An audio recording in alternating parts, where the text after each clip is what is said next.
নমস্কাৰ সকলোকে মোৰ অন্য এটা ভিডিঅ' লৈ আৰু এয়া ফাৰ্ষ্ট গুৱাহাটীত আজি ৱেডিং মেকআপ কৰিব আহিছোঁ। গৈ পোৱাৰ লগে লগে আমাক ডাইৰেক্ট খাবলৈ লৈ গ'লে। ৰ'ব, আপোনালোকে ভাবিছে নেকি এয়া গাখীৰ বুলি, কিন্তু গাখীৰ নহয় দেই।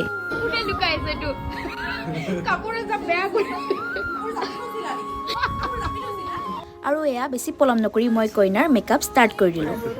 ডাৰ্ক কৰিব নালাগে, খালি এইটো ডাঙৰ এইটো সৰু সেইটো বস্তুটো মিলাই দিলে হৈ গ'ল। মই আইব্ৰ'কেইটা ডাৰ্কে নহয়।